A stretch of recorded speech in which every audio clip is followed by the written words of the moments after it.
Oui, la femme à notre époque. Mais d'abord, il faut penser à ce que c'est qu'une femme, c'est-à-dire revenir à l'élément de base. Et comment, je crois que la première remarque qu'on ferait, c'est qu'une femme est un être humain. Que dans tout ce qui ne touche pas à l'ordre sexuel, ce qui est évidemment considérable comme domaine, mais enfin dans tout ce qui ne touche pas à cela, elle se comporte et agit à peu près de la même manière qu'un homme. Qu'en tout cas, physiologiquement, elle digère, son cerveau fonctionne, elle marche, elle se sert de ses mains pour entrer en contact avec les choses et pour travailler, se sert de ses pieds pour marcher. Et l'ensemble de l'organisation, en somme, est tout simplement d'abord une organisation humaine.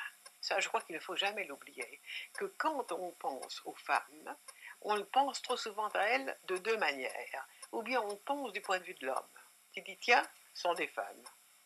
Et alors, en quelque sorte, créer un groupe à part. Ou bien on pense à la réaction des femmes qui réagissent contre les hommes et se sentent femmes en opposition aux hommes.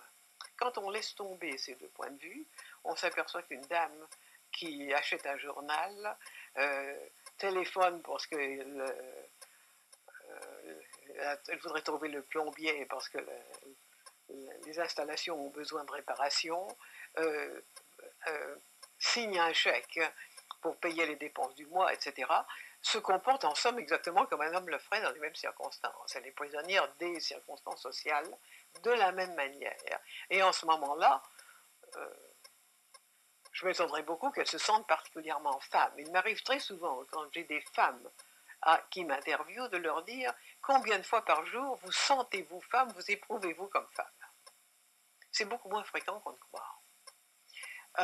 Oui, bien sûr, quand on va s'acheter une robe, au lieu de s'acheter des pantalons, et encore, nous portons tout autant de pantalons que de robes, ou quand on va s'acheter des souliers et qu'on passe au rayon des souliers pour dames et pas des souliers pour hommes, ou pour être presque dangereusement familière lorsqu'on descend dans les sous-sols d'un restaurant et qu'on regarde une porte sur laquelle on n'a pas l'image d'une jolie dame, au lieu d'avoir l'image d'un monsieur.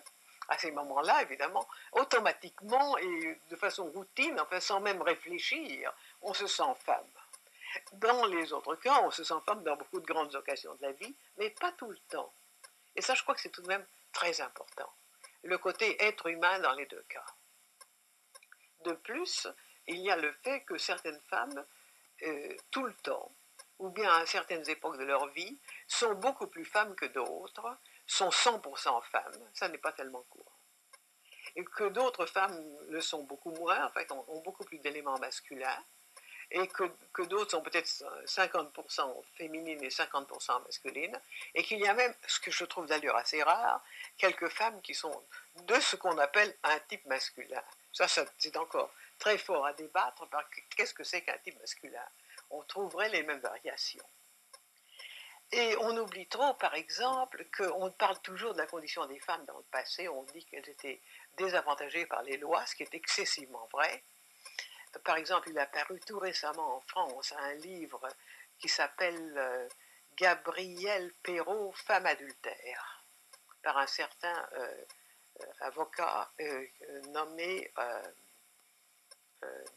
Darmon, Monsieur Darmon, et qui raconte dans le plus grand détail il a trouvé tout ça dans les archives de la Bibliothèque nationale, n'est-ce pas, l'histoire d'une femme du XVIIe siècle qui a presque passé sa vie en prison parce que son mari prenait à la lettre la loi qui permettait de faire arrêter sa femme lorsqu'elle était infidèle ou de la faire ramener à la maison par les gendarmes. Chose qu'on a lue, je ne sais pas si on le lit encore, mais on l'a lu jusqu'à ces dernières années dans les formules du mariage français à la mairie. Le mari a le droit de faire ramener sa femme par la police si elle quitte le domicile conjugal. En réalité, je me demande combien de maris l'ont fait. Et ce serait rendu fort ridicule d'abord dans la plupart des cas. Et je crois que c'est une des choses qui a été plutôt sur papier que dans la réalité.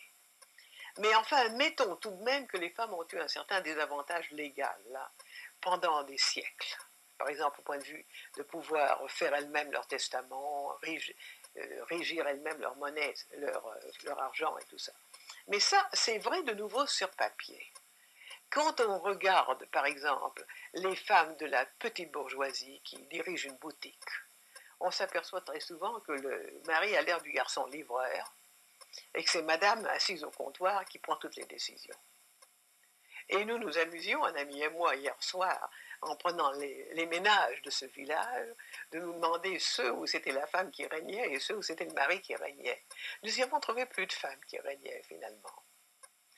Et donc, il y a là une grande différence entre les, qu'on ne veut pas assez voir entre les mœurs et ce qui se passe enfin du point de vue légal. On oublie toujours ça. On oublie toujours que les femmes du XVIIe, du XVIe siècle, c'est vrai, n'étaient pas ministres d'État ou présidentes comme en Israël ou aux Indes, mais d'autre part qu'elles jouent un rôle formidable dans la politique, qu'elles faisaient et défaisaient les ministres. Elle n'était pas académicienne, mais elle faisait et défaisait, non, on ne peut pas défaire un académicien, mais elle faisait les académiciens. Et quand je suis entrée moi-même à l'académie, j'étais la première femme, il faut bien qu'il y en ait eu une première.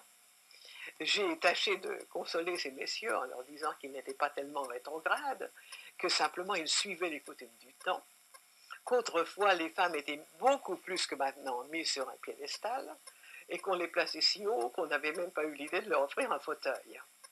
Et je crois que c'est à peu près vrai. Ça ne prouve pas du tout que ces gens-là méprisaient les femmes plus que nous le faisons ou que les hommes le font aujourd'hui quand ils le font. Et ce qui m'inquiète dans le féminisme de nos jours, avec lequel je suis tout à fait d'accord quand il s'agit d'égalité des salaires, bien sûr, à mérite égal, bien sûr, et quand il s'agit de la liberté de la femme dans tout ce qui concerne ses fonctions féminines, comme par exemple limitation des naissances sous toutes ses formes, etc. Ça, je suis tout à fait d'accord, naturellement. Mais il y a tout de même un élément gênant, c'est l'élément de revendication contre l'homme, une tendance à se dresser contre l'homme en tant que femme, qui ne me paraît pas naturelle, qui ne me paraît pas nécessaire, et qui tente à établir des ghettos. Des ghettos, on en a déjà assez, on en a trop. Et alors, quand je vois les femmes établir des maisons d'édition rien que pour femmes, ou même des clubs rien que pour femmes, ou n'importe quoi, ou des restaurants rien que pour femmes, ou des boîtes de nuit comme il y en a maintenant à Paris et ailleurs, rien que pour femmes, j'ai rien contre. Mais je me dis que c'est de nouveau un ghetto. Qu'elles auraient été bien fâchées il y a 30 ans si on leur avait dit que vous n'avez le droit que d'aller dans un restaurant pour dames, comme autrefois il y avait des compartiments dans les chemins de fer pour dames. Et qu'elles sont en train de recréer ça, ce qui est très malheureux. Et que rien ne se fera que par une compréhension, une sympathie et une collaboration plus grande des hommes et des femmes. Et je pense là-dessus ce que je pense sur le rapport de l'homme avec les espèces animales.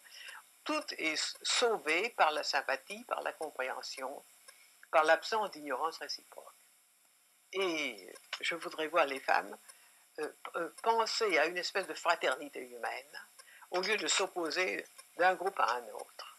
C'est ce qui m'empêche d'adhérer, enfin de signer mon nom sur les prospectus de la plupart des organisations féministes.